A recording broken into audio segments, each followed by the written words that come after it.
Arrest this dangerous psycho right now. Yeah, imagine standing in your own driveway, holding a lukewarm mug of coffee, while your neighbor screams that exact phrase at two bewildered police officers.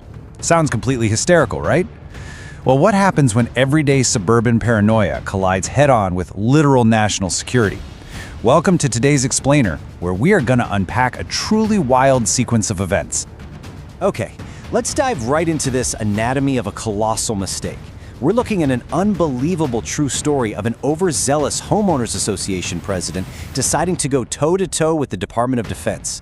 It is a fascinating look at unchecked assumptions, crazy escalation, and the absolute danger of sticking your nose into a federally classified project. Section 1. The Undercover Aerospace Engineer. So we have to start with the stark contrast between our protagonist's cover and her reality.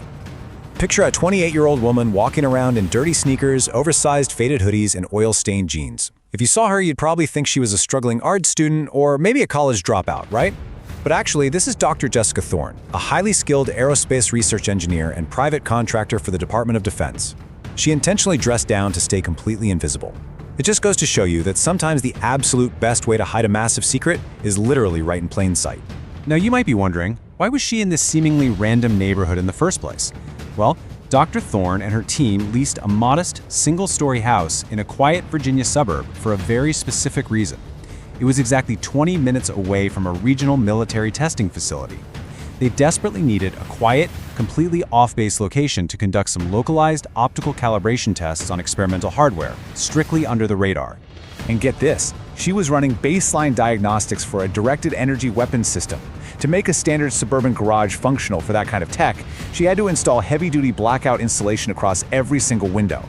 She ran thermal dampening panels along the walls and executed serious upgrades to the high-voltage electrical panel, mostly so she wouldn't blow out the entire neighborhood transformer.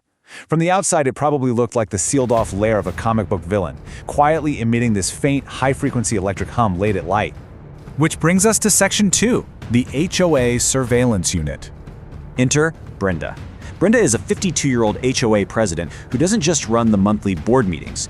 No, she considers it her personal life mission to monitor every single soul on the street to protect property values. So imagine Brenda's hypervigilance running smack into Dr. Thorne, a quiet 28-year-old who doesn't work a standard 9-to-5, totally avoids neighborhood block parties, and has a heavily modified sealed garage. To Brenda, Dr. Thorne wasn't just a little weird, she was an immediate, glaring threat. And Brenda's obsession escalated fast. Week 1 started with anonymous noise complaints to the city, which of course found absolutely nothing wrong. By week 2, bright orange HOA notices were plastered on Dr. Thorne's windshield for things like unapproved window coverings and parking commercial delivery vans in the driveway. But by week 3, Brenda is literally standing at the edge of the property, whispering loudly to anyone who will listen that Dr. Thorne is running an illegal midnight chop shop or some kind of toxic drug lab. Brenda was crossing the line from a petty municipal annoyance right into dangerous territory. Section 3, Trespassing and Death Lasers. The tipping point happened on a muggy Tuesday afternoon. Dr. Thorne is inside her house grabbing a glass of water while the routine diagnostic cycle is running out in the garage. What Brenda absolutely doesn't know is that wide-angle security cameras are watching her every single move. Step 1, Brenda slips through an unlocked side gate. Step 2, she creeps stealthily along the fence line. And step 3, she presses her face right up against a tiny ventilation gap near the garage's rear exhaust fan.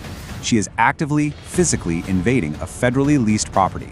And what she saw through that tiny gap must have absolutely shattered her reality. Because she didn't see a chop shop. She saw a pristine, climate-controlled room housing a multi-million-dollar optical array. We're talking glowing red targeting lasers, massive copper power conduits running all over the floor, bright yellow warning plates screaming DOD and DARPA, the Defense Advanced Research Projects Agency, along with restricted access. To an aerospace engineer, it's a beautiful piece of advanced machinery, but to a sensationalist neighborhood busybody, it looked like a full-blown weapon of mass destruction being assembled right next door. She gasped, stumbled backward in terror, and furiously accused Dr. Thorne of building a military death laser before frantically dialing 911. Section 4, the Fatal Speakerphone Hub. As the local police pull up, the contrast between our two characters is honestly almost comedic. Jessica is sitting totally calm on her porch steps in oily overalls, holding her coffee absolutely unbothered. Across the driveway, Brenda is just losing it, shrieking, pointing trembling fingers, and demanding an immediate arrest. But when Jessica politely but firmly refuses the police entry to the garage, citing a top-secret SCI or sensitive compartmented information security clearance, Brenda's frustration simply boils over. Determined to force an arrest, Brenda decides to play her ultimate trump card. She had somehow snagged a direct contact number for the regional military base's staff duty desk from her brother-in-law. She dials it, puts the phone on speaker for the entire driveway to hear, and triumphantly shouts at Colonel Vance, "I demand you dispatch armed military personnel to arrest this dangerous psycho immediately."